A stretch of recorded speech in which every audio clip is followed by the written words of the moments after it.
Lagu untuk soundtrack dari buku Rapi Jali telah dirilis dan kita sudah terhubung langsung dengan penulis dari Rapi Jali, Dewi Lestari atau Di Lestari. Hai Mbak Di.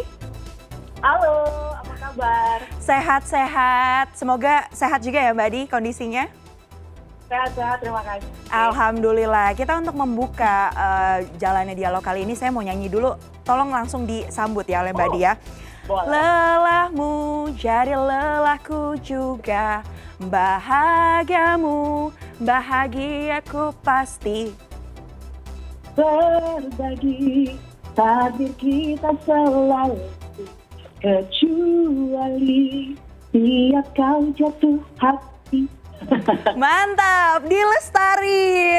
Thank you, terima kasih banyak Mbak. Walaupun mungkin kalau disandingkan ini suara saya harus perlu banyak latihan dibandingkan dengan Mbak Di. 11-12. Oke, antara 11 sama 11, baru 12 gitu ya Mbak. Terima kasih banyak, tapi udah langsung disambungin. Kalau kita bicara soal satu lagu itu, Malaika juga tahu ini kan jadi salah satu original soundtrack juga ya Mbak, dari bukunya Mbak Di yang kemudian difilmkan.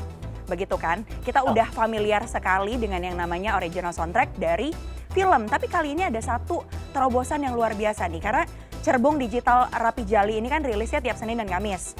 Kemudian dilengkapi dengan soundtracknya atau audio story. Nah, apa sih sebenarnya awalnya pertimbangan mengusung konsep ini? Apakah karena memang ceritanya tentang seorang yang bermusik, makanya diadain soundtrack juga begitu, atau seperti apa Mbak? Betul sekali, jadi karena memang Rapi Jali ini bercerita tentang musik, karakternya mereka bermain band, mereka mencipta lagu gitu ya. Jadi ketika saya menuliskan ceritanya, mau nggak mau kan ada adegan di mana mereka menciptakan lagu. Sebenarnya kan pembaca tidak bisa mendengar lagu seperti apa gitu ya. Jadi yang mereka baca hanyalah potongan lirik dan bagaimana saya menggambarkan kira-kira lagunya bagaimana dalam bentuk kalimat gitu. Tapi ketika saya berproses, saya merasa kalau ini hanyalah kata-kata yang kosong, artinya tidak ada lagu yang sebenarnya, bagi saya seperti ada yang kurang gitu loh, dan saya agak mengganjal menuliskannya. Akhirnya saya putuskan lagu-lagu yang di dalam cerita itu memang harus ada betulan lagunya, sehingga saya ciptakan lagunya.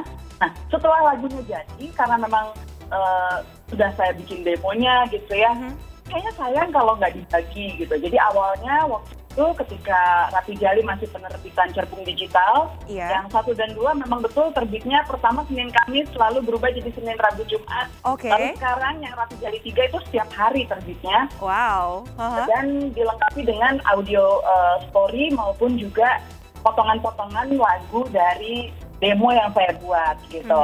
Nah, ketika demo itu kemudian saya dengar-dengar lagi, ini kayaknya kalau diproduksi betulan lucu juga nih gitu ya. Dan kebetulan Trinity Optima Production menyambut baik ide book soundtrack ini. Dan akhirnya kami sama-sama memproduksi kelima lagu yang ada di Rapi Jali 1 dan 2 menjadi Rapi Jali Book Soundtrack gitu ceritanya. Ini kan satu inovasi yang luar biasa ya Mbak Di yang tadi disampaikan dengan adanya alur cerita yang memang tentang seseorang yang bermusik gitu, bermain band. Kemudian ayo deh kita langsung aja ada audionya juga gitu kan.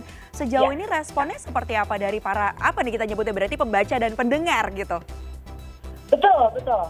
Ya, sambutan mereka tentunya sangat positif, tapi tentunya yang buat saya sangat tersentuh gitu ya adalah itu ternyata memperkaya pengalaman baca mereka gitu. Jadi ketika mereka bisa menyimak bagaimana di dalam adegan lagu muncul, kemudian mereka mendengarkannya juga gitu.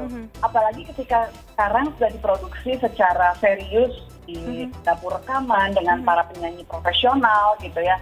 Itu menjadi pengalaman yang luar biasa, sehingga kayaknya batas antara fiksi dan kenyataan itu jadi semakin saru rasanya bagi pembaca ya. Itu kan tentunya memberikan sensasi yang berbeda gitu. Bagi saya itulah value lebih dari adanya si book soundtrack ini, jadi meningkatkan pengalaman para pembaca gitu. Dan untuk soundtrack buku dari Rapi Jali ini kan sudah ada yang juga dirilis, kemudian menggandeng beberapa nama-nama yang bahkan untuk penentuannya itu ada pertimbangan sendiri ya Mbak Di. Misalnya kenapa harus Bang Iwan yang nyanyi, kenapa harus Mawar yang kemudian nyanyi, kemudian Maudi juga gitu. Pertimbangannya apa sih, kenapa sih Mbak Di? Apakah kemudian sosok-sosok itu yang menginspirasi seorang Di Lestari saat menulis Rapi Jali? Sejujurnya memang saya bikin lagunya dulu, baru terpikir membuat book soundtracknya. Jadi memang tidak otomatis saat ketika saya mencipta saya memikirkan penyanyinya siapa, tapi ketika muncul ide book soundtrack ini tentu saya harus berburu ya, gitu, berburu mulai para penyanyi kira-kira yang cocok secara karakter suara tentunya gitu dan juga usia. Nah jadi ketika Kinari versi Iwan Fals misalnya, dalam cerita itu dinyanyikan oleh kakeknya karakter saya. Jadi otomatis harus mencari penyanyi dengan rentang pria dewasa gitu ya. Dan umur-umuran maupun karakter suara itu yang saya bayangkan siapa ya? Wah, Iwan Fals nih gitu. Memang tentunya saja dari daftar pertama ada yang mungkin mental karena jadwalnya tidak cocok dan sebagainya, tapi saya sangat bersyukur hampir semua dari penyanyi yang kemudian saya pasar gitu itu ternyata bersedia dan juga waktunya kebetulan matching, jadi akhirnya bisa dengan nama-nama yang sudah membantu sekarang dan juga nanti akan ada keluar lagi nih, masih ada 2 lagu lagi tapi saya juga belum boleh bilang belum boleh bocorin. Tapi akan ada 2 lagu lagi yang keluar setelah ini. Kita tunggu-tunggu ya, terutama bagi pembaca Rapi Jali mungkin ada bisa menerka-nerka siapakah kira-kira yang nanti akan diajak kolaborasi. Kalau bicara soal original soundtrack, apa sih Mbak Di yang paling berbeda antara menciptakan satu original soundtrack dari film maupun dari buku? Karena kan kalau kita bicara buku ini mungkin baru pertama ya ini ada gitu di Indonesia.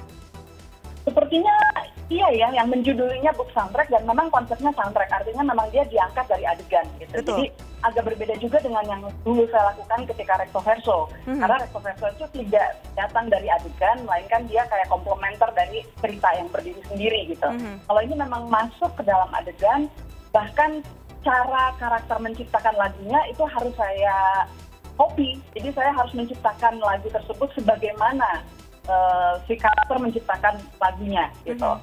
Dan bagi saya sebetulnya yang menarik dari book soundtrack ini adalah dia merupakan bagian integral dari kita gitu, sehingga dia walaupun dia bisa dinikmati secara sebuah karya musik, tapi eksistensinya itu nggak bisa lepas dari bagaimana dia terbentuk di dalam adegan cerita gitu. Oke.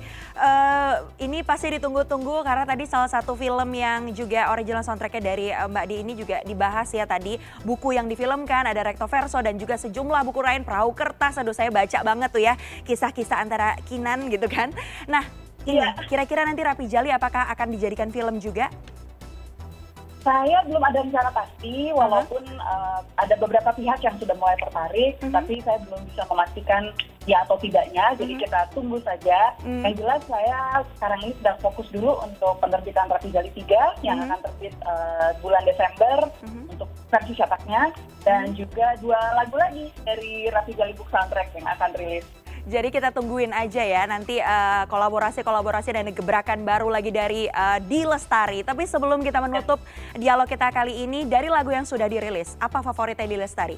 Yang mana? Wah, pertanyaan sulit. Satu aja, yang paling deh, yang paling ngena gitu paling untuk seorang Di Lestari. Ya, yang paling menantang boleh. Saya ini adalah banyak pencapaiannya gitu loh. Itu adalah Rumah yang Baru yang dinyanyikan oleh Mawar dan Adhikara. Karena apa? Karena saya sudah lama banget pengen bikin lagu 6/8 dan itu terjadi dalam lagu ini.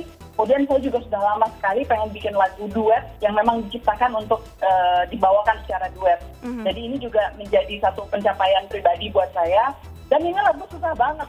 Kenapa susah? Karena cara menciptanya itu harus bagaimana cerita. Karena lagu tersebut adalah lagu ciptaan 2 orang yang digabung menjadi satu. Jadi saya harus kayak membuat seolah-olah membuat 2 lagu tercipta, baru saya gabung juga jadi satu gitu. Jadi PR-nya banyak ya sebenarnya untuk lagu yang ini. PR-nya banyak, tapi puas banget sama hasilnya. Wow, boleh dong nyanyi petikannya sedikit biar abis ini kita langsung cari juga nih membiasakan untuk boleh dimulai dari Mbak Di dulu.